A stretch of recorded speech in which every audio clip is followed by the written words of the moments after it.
So ఆ విధంగా ఉండాలంటే స్టేట్ సెక్యూరిటీ కమిషన్ అన్నది ఒకటి ఏర్పాటు అవ్వాలి. 2006వ సంవత్సరంలో సుప్రీంకోర్టు ఒక జడ్జిమెంట్ ఇచ్చింది. ప్రకాష్ సింగ్ గారని యూపీ డీజీగా, తర్వాత బిఎస్ఎఫ్ డీజీగా ఉండేవారు. ఆయన ఒక పబ్లిక్ ఇంట్రెస్ట్ లిటిగేషన్ 96లో వేస్తే దాని జడ్జిమెంట్ 2006లో వచ్చింది. అందులో వారు చెప్పింది ఏంటంటే ప్రతి రాష్ట్రం కూడా స్టేట్ సెక్యూరిటీ కమిషన్ ఏర్పాటు చేయాలి. అందులో సీఎం ఉంటారు, హోమ్ మినిస్టర్ ఉంటారు, తర్వాత అపోజిషన్ వాళ్ళు ఉంటారు, హ్యూమన్ రైట్స్ వాళ్ళు ఉంటారు, పబ్లిక్ లో ఇంపార్టెంట్ పీపుల్ వాళ్ళు ఉంటారు. వీళ్ళందరూ సమావేశమై పోలీస్ విభాగం స్వతంత్రంగా ఎలా పనిచేయాలని మానిటర్ చేస్తుంటారు. అదొకటి. తర్వాత ప్రతి రాష్ట్రంలో కూడా డీజీపీకి 2 సంవత్సరాల టెన్యూర్ ఇవ్వాలి అని. ఇప్పుడు ఎలా అవుతుందంటే చాలా చోట్ల ఇన్ఛార్జ్ డీజీ అడ్హాక్ ఈ విధంగా చేయడం వల్ల ఏమవుతుందంటే నన్ను ఎప్పుడు ట్రాన్స్ఫర్ చేస్తారో అన్న దీంట్లో ఉంటారు. కాబట్టి ఆ సుప్రీంకోర్టు ఏం చెప్పిందంటే మీరు ఒక ముగ్గురు పేర్లు యూపీఎస్సీకి పంపించండి, వాళ్ళు అప్రూవ్ చేసిన తర్వాత ఈ మూడిట్లో ఎవరో ఒకరిని మీరు తీసుకోండి, వారికి 2 సంవత్సరాలు టెన్యూర్ ఇవ్వండి. కాబట్టి డీజీపీకి నాకు తెలుసు నేను 2 సంవత్సరాలు ఉంటాను. అప్పుడు ఏంటంటే ధైర్యంగా తను చేయాల్సిన ఇది చేయగలరు, లేకుంటే ఏమవుతుంది ట్రాన్స్ఫర్ చేసేస్తారు. కాబట్టి ఇలాంటివన్నీ కూడా అందులో ఉన్నాయి. కాబట్టి ఇవన్నీ చేయగలిగితే ఏమవుతుందంటే అప్పుడు ఎందుకంటే ప్రభుత్వం పైన ప్రజలు ఒపీనియన్ పోలీసు విభాగం వర్కింగ్ మీద ఆధారపడి ఉంటుంది. ఎందుకంటే సమాజంలో కనిపించే ప్రభుత్వం పోలీస్, ఎందుకంటే యూనిఫామ్ లో ఉంటారు కాబట్టి పోలీస్ ఎలా పనిచేస్తుందో వాటి పనితీరును బట్టి ప్రభుత్వం యొక్క పనితీరును ప్రజలు అంచనా వేస్తారు. కాబట్టి పోలీస్ వర్కింగ్ చాలా ఇంపార్టెంట్. అని చాలా ప్రభుత్వాలు ఏమనుకుంటాయంటే పోలీస్ ఏముందిలే, వాళ్ళకి ఫండ్స్ అవసరం లేదు, మ్యాన్ పవర్ ఇవ్వద్దు, ఇలా అనుకుంటారు. తప్పు. వ్యక్తిగతంగా ఒత్తిడి ఇవన్నీ కూడా మానుకోగలిగితే ఏమవుతుందంటే ఒక మంచి సమాజం ఏర్పడుతుంది. బట్ ఆ విధంగా ప్రభుత్వాలు ఆలోచించాలని చెప్పి నేను చెప్తాను. యువతకు మీరు ఇప్పుడు కమింగ్ జనరేషన్ కి మీరు ఇచ్చే సలహా? కమింగ్ జనరేషన్ మీదే దేశం యొక్క భవిష్యత్తు ఆధారపడి ఉంటుంది. ఎందుకంటే ఏ దేశం మారినా కూడా అది యువతరం వల్లే అవుతుంది.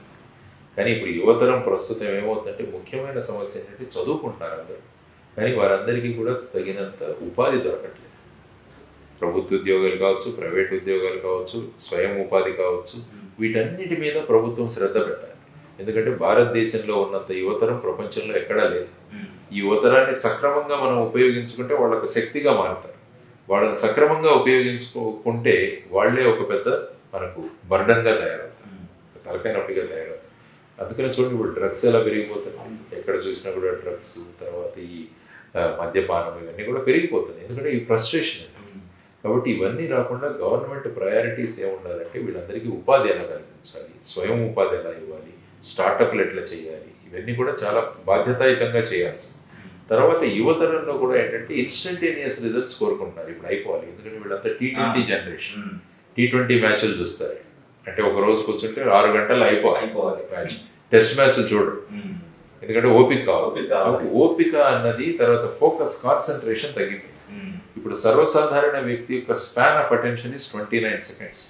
29 సెకండ్ల కన్నా ఎక్కువ టైం మనం కాన్సన్ట్రేట్ చేయలేకపోతాం. అందుకని మీరు రీల్స్ చూస్తే 29 సెకండ్లు ఉంటాయి, అది త్వరలో 13 సెకండ్లు అవ్వబోతుంది. అంత తగ్గిపోతుంది కాన్సన్ట్రేషన్. కాబట్టి ఏంటంటే మనిషి కాన్సన్ట్రేషన్ కూర్చోవాలి. అందుకని నేను యువతరానికి 4 విషయాలు చెప్తుంటాను. ఇప్పుడు ట్రైన్ యువర్ బాడీ, మీరందరూ కూడా ఫిజికల్గా ఫిట్గా ఉంటారు. దానికోసం వ్యాయామానికి ఒక అరగంట కేటాయించండి రోజు.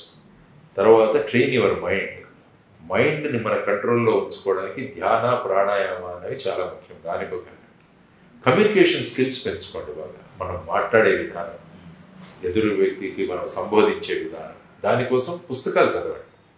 తర్వాత గొప్ప వ్యక్తుల చరిత్రలు, జీవిత చరిత్రలు చదవండి, అవి చాలా మోటివేషన్ ఇస్తాయి. కాబట్టి ఈ 4 విషయాలు మీరు కనుక చేయగలిగితే ఏమవుతుందంటే మీ లైఫ్కి ఉపయోగిస్తుంది. ఒక గోల్ పెట్టుకొని దాన్ని అచీవ్ చేయండి.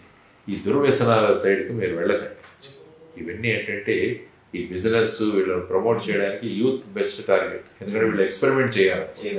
తర్వాత మీ స్మార్ట్ ఫోన్స్లో కూడా ఎంత ఉపయోగించుకోవాలో అంత ఉపయోగించాలి, దాంట్లో మునిగిపోకండి.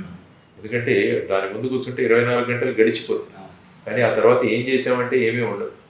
కాబట్టి మీరు ఈ క్రూషియల్ టైం మీరు బాగా చదువుకోవాలి, ఆ తర్వాత గృహస్థులు కావాలి, మంచి కుటుంబాలు మీరు చేయాలి, ఉపాధి కల్పించుకోవాలి. ఇవన్నీ కూడా బాధ్యతలు.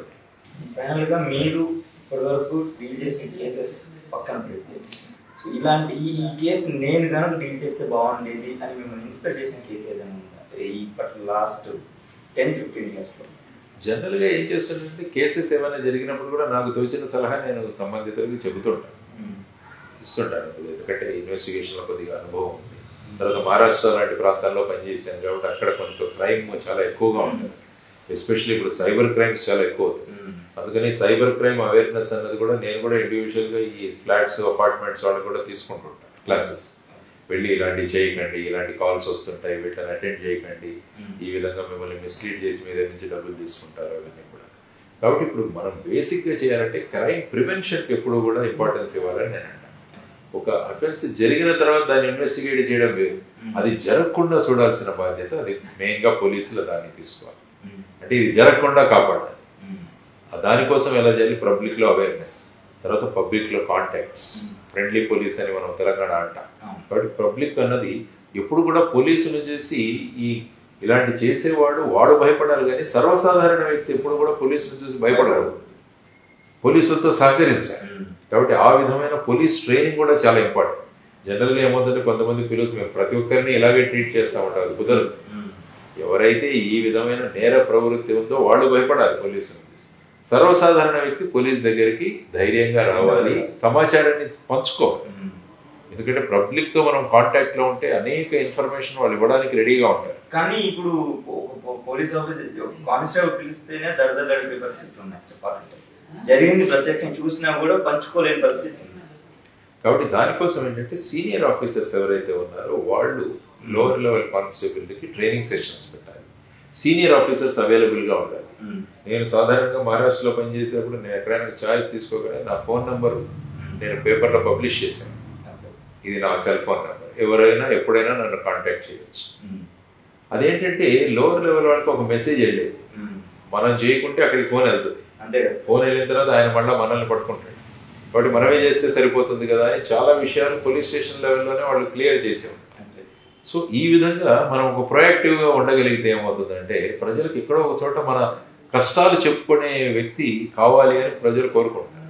కాబట్టి ఆ కష్టాలు వినడానికి మనం సిద్ధంగా ఉండాలి. దానికోసం పోలీస్ స్టేషన్లో స్టాఫ్ పెరగాలి, వాళ్ళ ట్రైనింగ్ పెరగాలి. అదర్వైజ్ ఏమైపోతుందంటే అదే స్టాఫ్తో విస్తరిస్తున్న నగరాల్లో ఎంత ప్రెషర్ ఉంటుంది పోలీసు. కాబట్టి వాళ్ళ బిహేవియర్ వేరేగా ఉంటుంది. పొలిటికల్ సిచ్యువేషన్స్, పొలిటీషియన్స్ దగ్గర నుంచి ఎలక్షన్స్ టైంలో పర్టికులర్గా సో బాగా నలిగిపోతుంటారు పొలిటికల్ పార్టీస్ నుంచి కానివ్వండి. అందుకనే ఏంటంటే పోలీసుని ఒక ఇండిపెండెంట్ విభాగంగా తయారు చేసే విధంగా ప్రభుత్వాలు చర్యలు తీసుకోవాలి.